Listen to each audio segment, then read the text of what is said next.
दोस्तों नमस्कार। 4 फरवरी 2023 की महत्वपूर्ण खबरों को देखेंगे। 4 फरवरी को विश्व कैंसर दिवस के रूप में मनाया जाता है। इस बार की थीम है close the care gap, uniting our voices and taking action.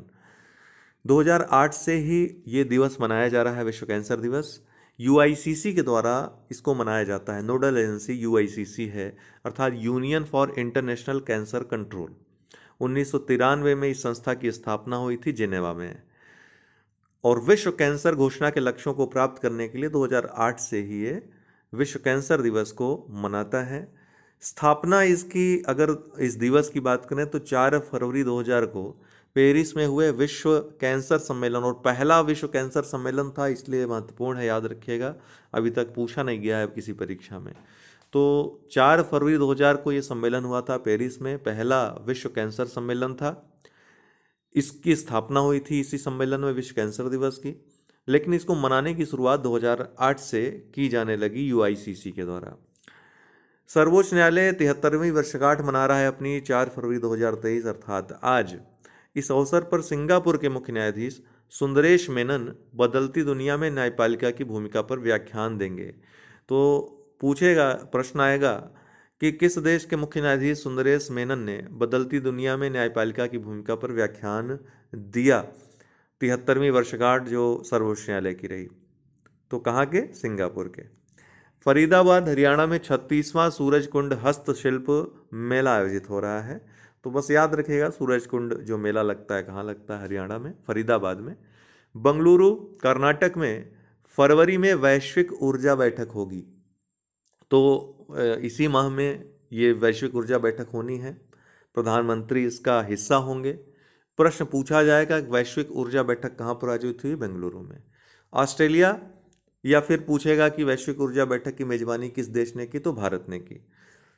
Australia ने अपने बैंक नोटों से ब्रिटिश राजतंत्र के प्रतीकों को हटाने की घोषणा कर दी है। तो पूछेगा किस देश ने बैंक नोटों से ब्रिटिश राजतंत्र के प्रतीकों को हटाने की घोषणा कर दी? तो वो ऑस्ट्रेलिया है। ऑस्ट्रेलिया की राजधानी कैनबेरा है। प्रधानमंत्री यहाँ के एंथोनी अल्बनीज हैं। राष्ट्राध्यक्ष कौन है, ये कमेंट बॉक्स में आपको बताना है, अर्थात राष्ट्रपति कौन है या राष्ट्राध्यक्ष कौन है वहाँ का। शासनाध्यक्ष तो एंथोनी अल्बनीज, मतलब प्रधानमंत्री तो एंथोनी अल्बनीज हो गए, तो वहाँ पर राष्ट्रपति या फिर राष्ट्राध्यक्ष कौन है? कमेंट बॉक्स में देखते हैं कौन बताता है।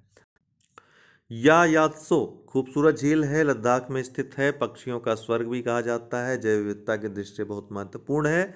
लद्दाख के पहले जैव विविधता विरासत स्थल बायोडाइवर्सिटी हेरिटेज साइट के रूप में प्रस्तावित किया गया है। जैव विविधता विरासत स्थल की बात करें तो आपको ले जाना चाहेंगे 1992 में पृथ्वी सम्मेलन जो हुआ था रियो डी जेनेरियो में, पहला विश्व जलवायु परिवर्तन के लिए जो सम्मेलन हुआ था संयुक्त राष्ट्र के तत्वाधान में। इसमें 3 अभिसमयों को अपनाया गया था। 3 अभिसमय कौन कौन थे? UNFCCC अर्थात United Nations framework convention on climate change. दूसरा था UNCCD, United nation convention for combat desertification. और तीसरा था CBD, convention on biological diversity. यही CBD जो है, इसी के तहत मैप प्रोग्राम, तमाम प्रोग्राम चलाए गए हैं जैव विविधता के संरक्षण के लिए। भारत चूंकि इसका हस्ताक्षर करता था, तो उसी के अनुसार भारत को भी अपने यहाँ कोई विधि बनानी थी। उसी क्रम में भारत ने जैव विविधता अधिनियम 2002 भारत में निर्मित किया, जैव विविधता संरक्षण के लिए, इसके संवर्धन के लिए। इसी के तहत राज्य सरकारों को ये अधिकार दिया गया है कि वो जैव विविधता को संरक्षित करने के लिए, देखभाल के लिए स्थानीय निकायों के परामर्श से किसी साइट को बायोडाइवर्सिटी हेरिटेज साइट के रूप में अधिसूचित कर सकते हैं। इसी क्रम में लद्दाख के यायासो को जैव विविधता विरासत स्थल के रूप में प्रस्तावित किया गया है। और अगर ये मान लिया जाता है, जिसकी पूरी संभावना है, तो ये 37वां BHS होगा भारत का। वर्तमान में भारत में 36 BHS हैं। महेंद्रगिरी पहाड़ी जो उड़ीसा की है, 2022 में जोड़ी गई, 36वीं BHS है भारत की। ठीक है। कुछ और महत्वपूर्ण है करंट अफेयर्स जो हम डेली डिस्कस करना अब आरंभ कर दिए हैं आप लोगों के लिए, परीक्षा के दृष्टि से जो बहुत महत्वपूर्ण है, जिनके पूछे जाने की संभावना सबसे ज़्यादा प्रबलतम है। तो 26वां राष्ट्रमंडल या चोगम सम्मेलन जो कि 2 वर्ष में होता है एक बार, ध्यान रखिएगा। जून 2022 में कहाँ पर हुआ? रवांडा के किगाली में हुआ। 27वां जो सम्मेलन होना है 2024 में कहाँ होना है? समोआ में होना है। और समोआ ऐसा पहला प्रशांत देश होगा जहां पर यह आयोजित होगा। स्वस्थ पर्यावरण को संयुक्त राष्ट्र की महासभा यूएनजीए के द्वारा मानव अधिकार के रूप में मान्यता दी गई है। कब? जुलाई 2022 में। भारत ने इसके पक्ष में मतदान दिया है।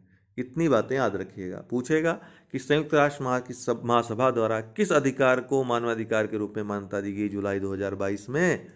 तो स्वस्थ पर्यावरण। स्टेटमेंट में भी आ सकता है भारत ने इसके विपक्ष में मतदान दिया या पक्ष में मतदान दिया, सोच में पड़ जाएंगे, नहीं, पक्ष में मतदान दिया। ठीक। वैश्विक शांति सूचकांक 2022 163 देशों के लिए IEP institute of economic and peace, जो कि सिडनी ऑस्ट्रेलिया की संस्था, इसके द्वारा जारी की गई। इसमें आइसलैंड पहले स्थान पे अर्थात सबसे शांत देश है विश्व का। न्यूजीलैंड दूसरे स्थान पे है, तीसरे स्थान पे आयरलैंड है। भारत को इसमें 135वां स्थान मिला है। 3 पायदान का फायदा भारत को हुआ है पिछले वर्ष की तुलना में देखें तो।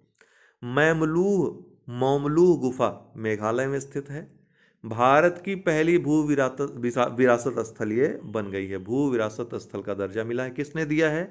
IUGS ने, international union of geological science, जो कि एक यूनेस्को का एक वैज्ञानिक संगठन है, वैज्ञानिकों का एक संगठन है। किससे जुड़ा हुआ? यूनेस्को से जुड़ा हुआ।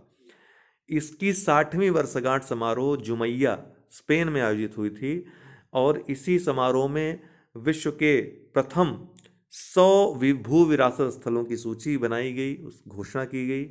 उन 100 में मोमलूह गुफा मेघालय की ये सम्मिलित है।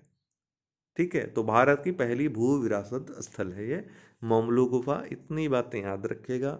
बाकी डेली परीक्षा खबरी जरूर देखें, आपके स्वास्थ्य के लिए, मतलब कि आपकी परीक्षा के लिए रामबाण से कम नहीं होगा। बहुत बहुत धन्यवाद।